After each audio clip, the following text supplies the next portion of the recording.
Hello, Chunky Monkeys, and welcome to Mean Age Daydream with me, Brian McWilliams, your beautiful bald host, for another day breaking down the violence in my fair city of Los Angeles, not my hometown.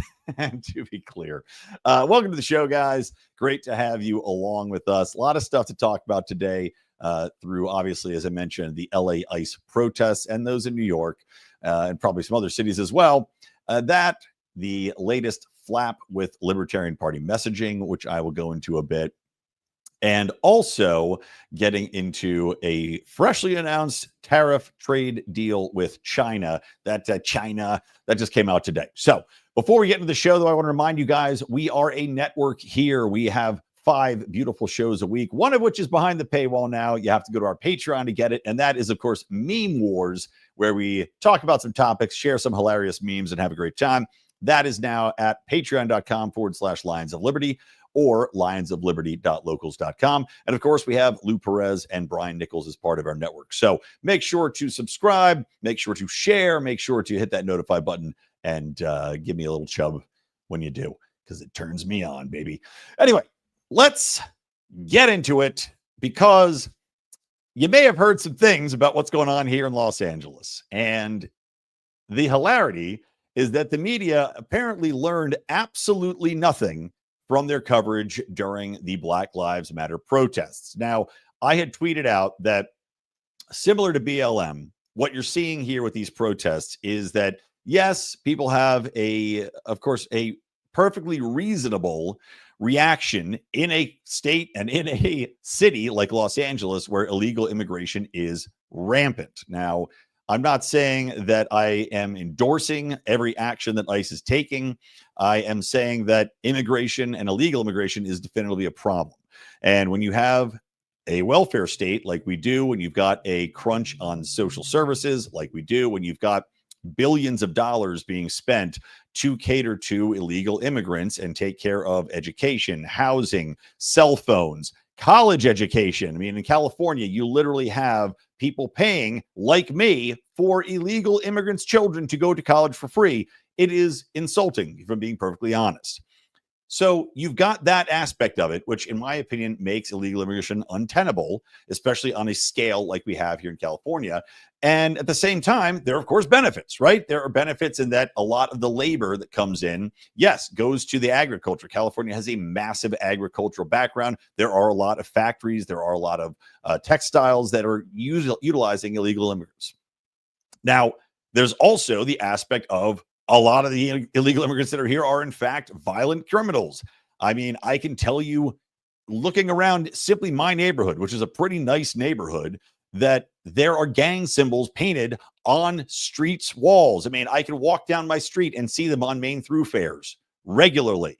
It's a huge problem. All these gangs are from El Salvador. They're from Mexico. It's MS-13. These are huge problems that do impact what goes on, the safety of neighborhoods, on top of the cost of all these things. And so, yes, there is a definite trade-off with a massive influx of illegal immigrants. There's also something, which I think I'm the only person to talk about this, right? We talk about the crunch on our infrastructure here. Well, California is always talking about, well, homelessness, number one. So, and don't forget, a lot of illegal immigrants are also part of that. But there's a housing crisis here in California. They talk about it all the time. I mean, it's one of the number one issues that Gavin, perfect liar Gavin Newsom always brings up. And they'll blame it on, this, that, and the other. But really what it comes down to primarily is the regulatory state getting in the way of people building housing, and the state's insistence on forcing low-cost subsidized housing for people like illegal immigrants to utilize and pay a fraction of the cost of what the market value would be, on top of rent control, which is an idiotic premise. And there's some asshole running for the mayor of New York who wants to cap all rent, which again is psychotic. But people don't talk about the fact that if we have a massive housing crisis in California and in Los Angeles and in other major cities here, how many illegal immigrants do you think are taking up that housing? I mean, we've got millions of them in the city. If you've got millions of illegal immigrants here that are taking up housing that people that are actual citizens are having a tough time getting, a tough time affording, if you remove a lot of those illegal immigrants, then you de facto have far more housing. You immediately add a huge relief to the housing crisis by freeing up available units that are now not being occupied by people that are here illegally, that are getting benefits from the system. And yes, I know. I talk about the welfare state, and you'll have people like the Cato libertarians say, well, studies have shown that immigrants provide, well, yes, legal immigrants provide a lot more services. And yes, I can see illegal immigrants also paying into certain things, but I don't accept the premise that there is not a net drain, because I have seen the budget in California, and I have seen that we have a budget deficit in the billions, and I have seen the amount of money spent on all of these insane immigration services. By the way, 34 million of which went to an illegal immigrant-focused nonprofit, an NGO, and I'm blanking on the name, but it's like Chilala or something like that is the abbreviation. But $34 million just last year went to this organization, which offers immigration services, and by the way, also which coordinates activists, busing them in, paying for them to go to protests like the ones we have in Los Angeles right now. So not only are we paying for these services for these people, we're also funding the riots. You can't make it up. So what's going on here, right, in Los Angeles? You will see the mainstream media talk about the fact that they have been mostly peaceful, right? It reminds you of the Black Lives Matter riots, where they say mostly peaceful but fiery, and they were roundly mocked. Well, I've got a latest example. I've got 2025 version of that, one of the most ridiculous things I've ever seen in my entire life on this earth, and it's this clip. You may have already seen it, but if not, let me enlarge this screen. This is from ABC 7, which, by the way, ABC 7 here in Los Angeles not only had this live commentary, I'll play it for you in a second, which will just blow your mind, but also just put an article out which said that there are more active troops deployed in Los Angeles than in Iraq, Syria, Lebanon, and whatever else. As if we're supposed to go, oh no, send those troops back out to the illegal wars. I mean, what a cell phone. What an idiotic statement. Yeah, I'd rather the troops be here quelling violent rioters than overseas dying for nothing. For empire building, for the military industrial complex, you fucking clown show hacks. What are you tweeting? What are you writing stories on? Good. I'm glad they're not overseas. Ridiculous. Anyway, here's this clip. This was, by the way, from a large group of people. It could turn very volatile if you move law enforcement in there in the wrong way and turn what is just a bunch of people having fun watching cars burn into a massive confrontation and altercation between officers. And yeah, guys, they're just, you don't want to put officers in there. You don't want to have people stop the fucking people calling Waymos to burn them. By the way, Waymo, #1 choice for cars for people to burn, because you can call a Waymo, private company trying to make the world a better place, providing robotic cars to give you transportation from here to there. You can call the Waymo will show up not realizing there's a massive riot going on and then get set on fire. But remember, guys, ABC 7 wants you to know, look, these are just people having fun watching cars burn. There's nothing wrong with that. That's just kids having fun. Boys will be boys. Mexican boys will be boys. Hey, what are we doing? What are you doing, ABC 7? This sentiment is not solely isolated to this media outlet, though. You've seen this time and time again. I just saw Alex Michelson, who is one of the better reporters. I think he's at Fox, at least pressuring Gavin Newsom a little bit on some of his bullshit. But this guy's tweeting out that, well, 99% of the protests are peaceful. Well, I don't think that's true. I know that's not true, because our mayor, Karen Bass, who also insisted that, these are very peaceful and that bringing in the troops to quell massive riots and freeway shutdowns and violence and private property damage and millions of dollars wasted on destroying storefronts and graffiti. Okay, that, to bring in these troops was unnecessary. They had it under control. Now, I can tell you, living in Los Angeles, they don't have anything under control. They have an underfunded police department. It's smaller than any other major city. You've got Democrats that hate law and order. You've got funding coming in from all different sorts of places to actively tear down society. And I'll come back around to that, to where what these rioters are, who these people are. But you've got her saying that, oh, yeah, we have this under control. No, there's street takeovers all the time in Los Angeles. There's a great account called Street People of Los Angeles that posts all these videos of these assholes. And I won't describe the type of people that show up to these things, but you know who they are. That go out, they take over major intersections. They do wheelies. They're literally smashing into each other. They're running over pedestrians. They're shutting down massive thoroughfares in a major city in the middle. And these are not like, just random streets. This is not like, we're going fast and the furious. We're going to race down a random street and a random red light. No, these are major intersections. They shut them down with hundreds of people and cars doing donuts in the middle of them for hours. And the cops are there, a few cop cars. Guess what happens? The rioters these takeover people, they get on top of the cars and they twerk and the police do nothing. They do nothing. They sit there. So don't tell me you have anything under control, Karen Bass and Gavin Newsom, because you don't. You're liars. But you know how I know that these protests aren't peaceful? That they're not mostly peaceful? Because you don't introduce a curfew in parts of Los Angeles if they're peaceful, do you? No, you don't.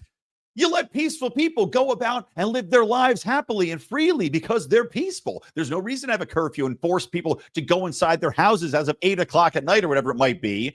And I'm not sure exactly the time. I'm guessing it's probably 8 o'clock. You don't force people to go inside their houses unless they're rioting and doing property damage and looting and destroying your city, which is what's been happening.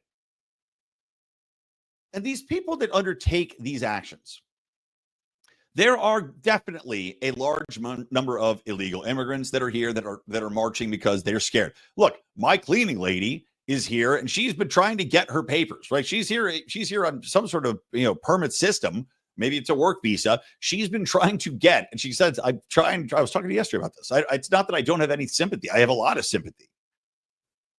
She's telling me how she's tried and tried again. She's like, I keep sending the papers. They keep asking me for more money. It's thousands and thousands of dollars. And I've been trying for years to get this done. So look, the system is fucked. Without a doubt, it needs to be overhauled. The immigration system, the visa system has to be overhauled. The people should be able to come in here and work. Without a doubt.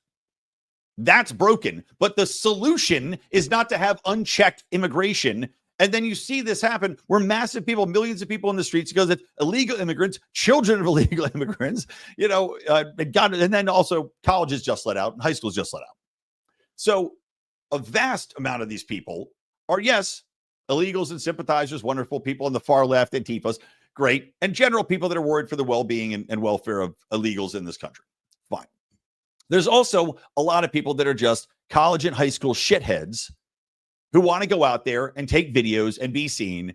And a lot of these people, as you know, have been trained to hate civilization, trained by the high school system, trained by academia, trained by leftists in entertainment, and frankly, trained by the leftists that ran the government for 4 years, the Biden administration, which told children to hate their country, essentially, that told children that white people were to blame for all the evils and that white extremists were the greatest threat to America.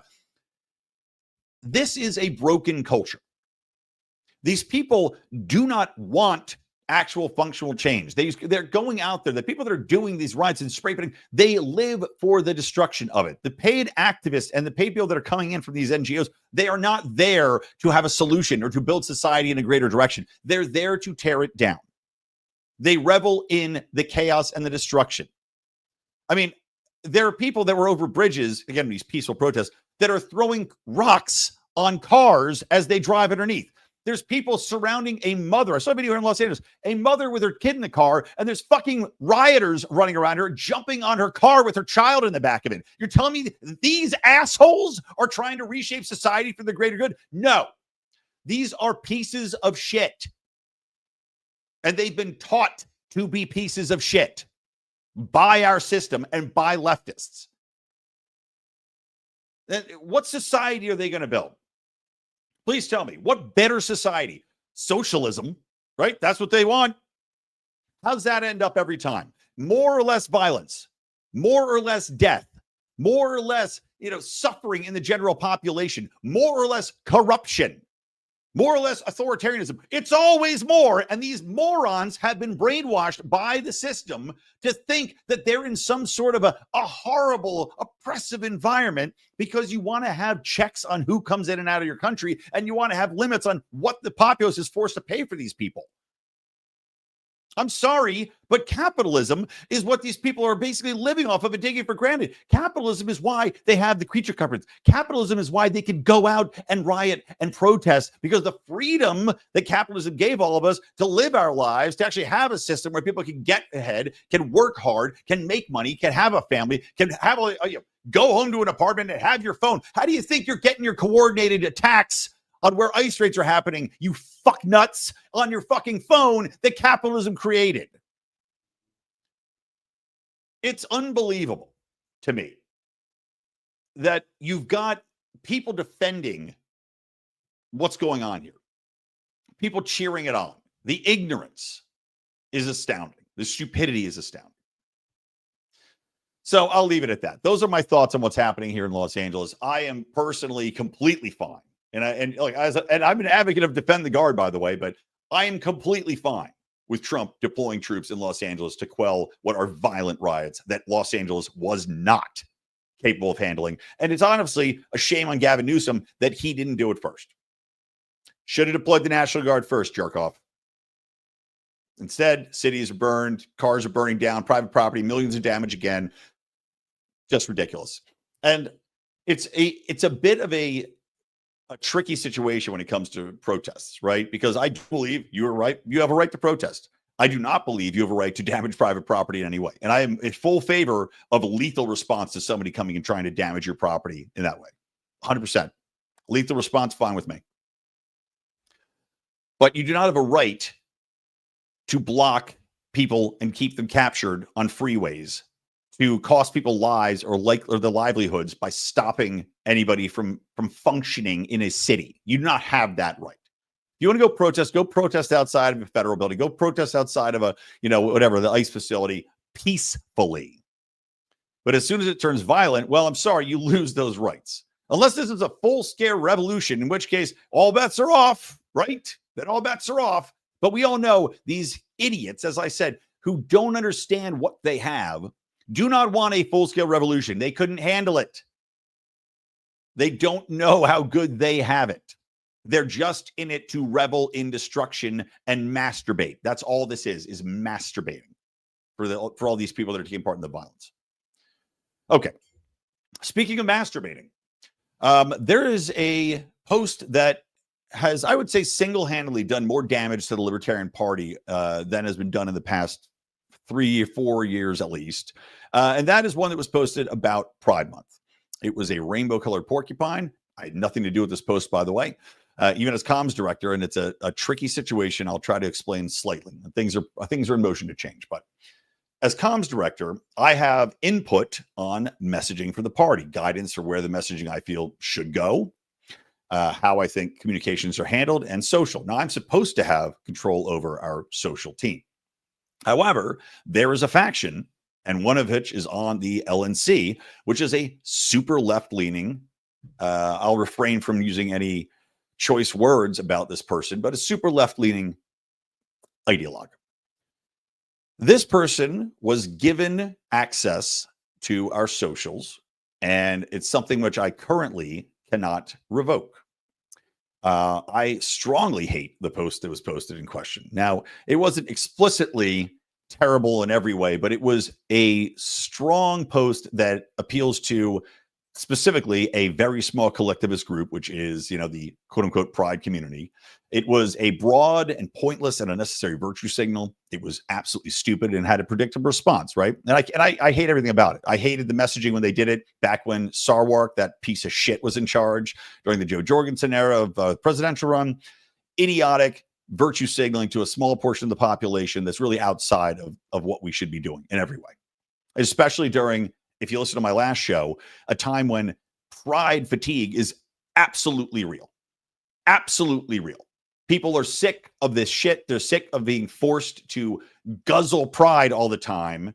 And we're at a point in our cultural evolution where gay people are just fine, right? They're totally fine. They're good. Nobody wants to take any rights away from gay people. You're good. We don't need to keep doing this. All it does is piss people off now. And boy, did it ever piss people off.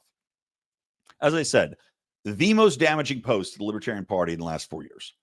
A pointless, doofus-ass virtue signal that was completely unneeded. So, as I said, I have no input into this. I've not pulled the post as of now. We're discussing this internally, discussing ways that we can change the way in which these procedures are going to move forward, the structure in which and how these things are approved. And hopefully something like this will not happen again, at least while I'm in the building. I'll say that. But it is unbelievably disappointing. And we had made massive gains because of the Elon Musk Trump spat. Elon talking about third parties, our very positive, very on point, very, smart, strategic messaging was all undone by this one fucking idiot. And we had gained thousands of followers on our accounts. And of course, just gave half of those back because, hundreds and hundreds of people unfollowed based on that alone. And we're being, of course, called out in the X sphere by many, many libertarians, by, some Republicans, some major influencers just shaking their head and be like, what are you doing? And I agree with them. What are we doing?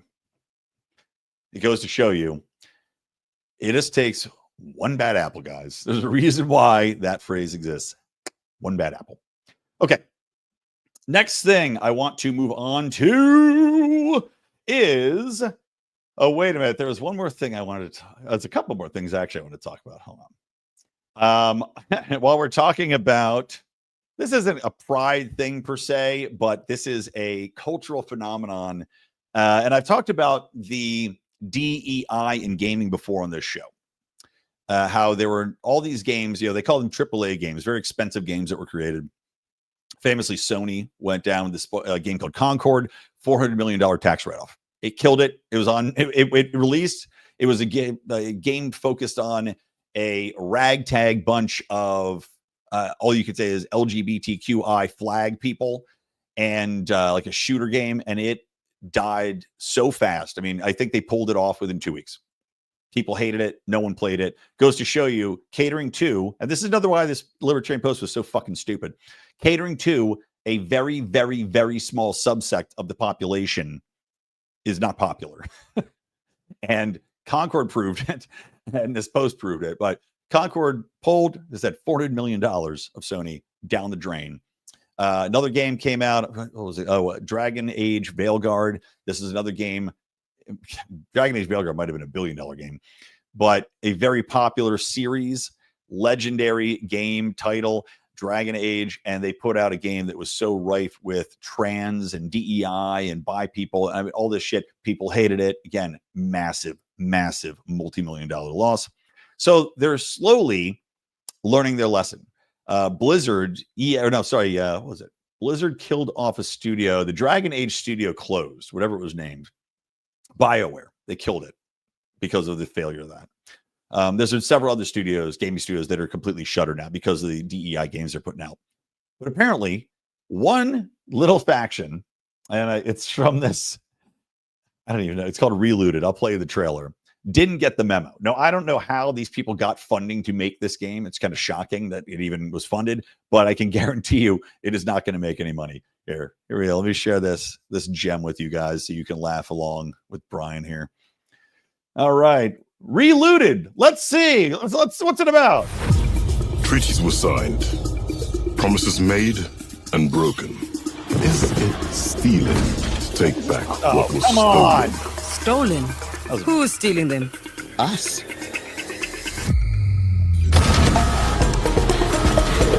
Those of you, It's time to get out of there. South African Let me introduce a friend of mine.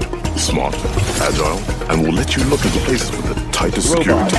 And the premise of this game is that you go in and you steal back African I could artifacts. probably bench press European, every one of them. The locksmith strikes again. That's the entire premise of the game. Relooted, where you are a black thief team that goes and takes back relics. Oh, what's some of that? You won't get me killed. Yeah.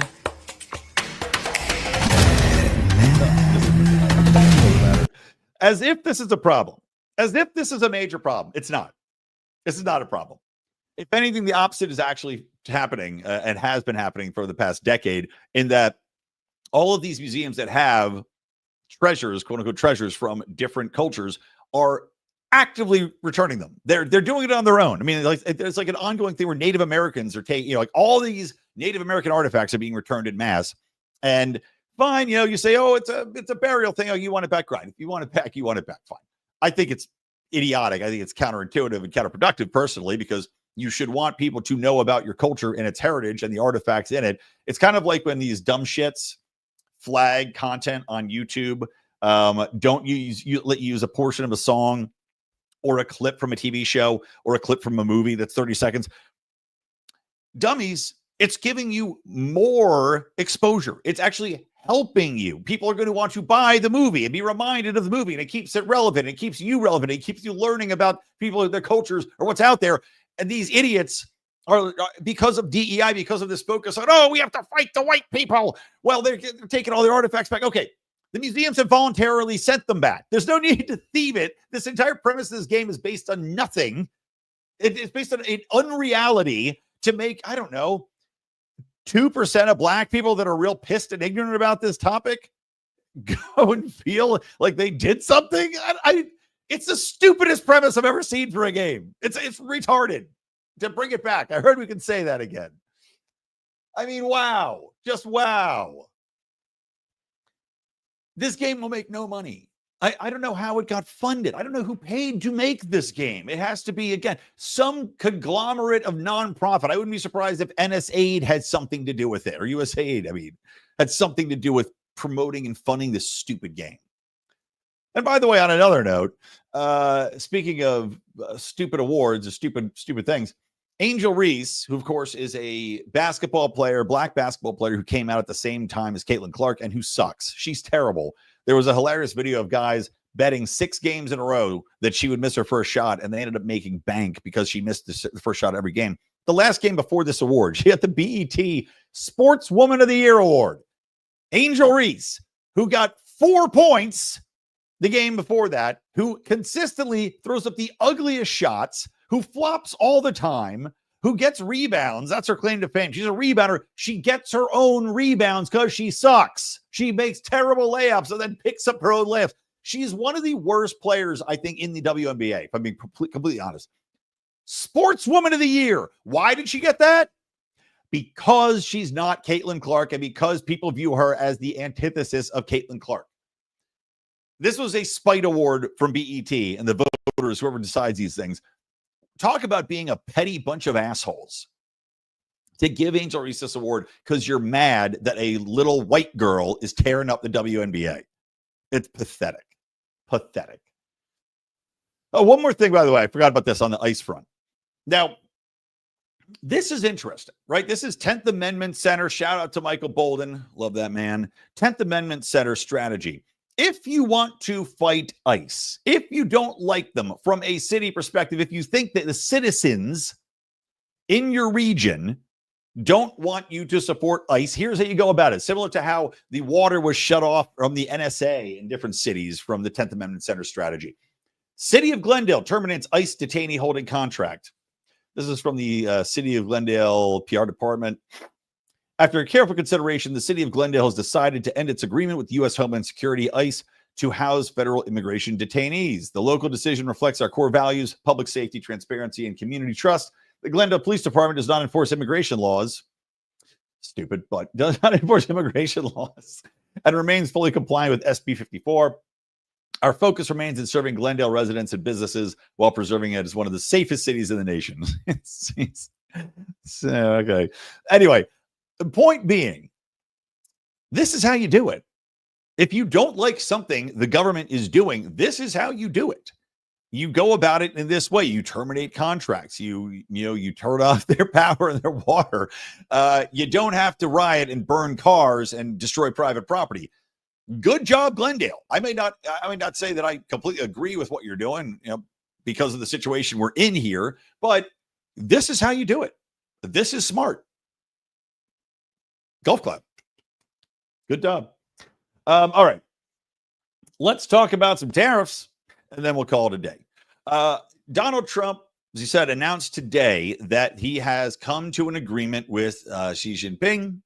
They met, I think it was a 2-day or 3-day discussion, and they have come to a deal. Now, that looks like a 55% tariff on any products coming out of China and a 10% tariff on other, U.S. goods.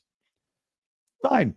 Great. I mean, it's better than before, I suppose. At least we have some conclusion. At least we have some certainty in the marketplace. Let me make sure I'm getting this right. Hold on. Let me double check so I know it. Okay. Yeah. We'll provide to China's agreed to including Chinese students using our colleges. So Harvard will be happy. The Chinese students are allowed. We are getting a total of 55% tariffs. China is getting 10%. This represents the sum of a baseline 10% reciprocal tariff, 20% on all Chinese imports, and a pre-existing 25% levies on imports from China that were in place during the last term. Now, this honestly, I think it's too high because I don't think there should be any tariffs. But as I said, I'm at least happy that they have come to a consensus. Because the uncertainty in the marketplace, the uncertainty for importers is really the problem, the uncertainty in pricing and how people are going to deal with that, and the uncertainty forced upon manufacturers here, importers, just every household good. I mean, it's good to at least have this certainty. I wish it was lower. I wish it was something like 30%. I'm actually shocked that China agreed to 55%. That seems absurd to me that they agreed to it. Trump was saying that Xi Jinping was so hard to make a deal with. I don't know. Maybe it's because you're forcing 55% tariffs on him. Now, who knows if China will stick to this deal? They may not. Who knows if Trump will stick to this deal? We've seen he's a fickle man. I just don't know. But for now, at least that's been resolved. One thing to check off on the box. I think that's about it, guys. I'm trying to think if there's anything else I have to talk about, and I don't think I do. So, from me, Brian McWilliams, from the Lions of Liberty Network, and from Mean Age Daydream, keep those electric eyes on me, babe, and keep that ray gun to my head. I will talk to you later.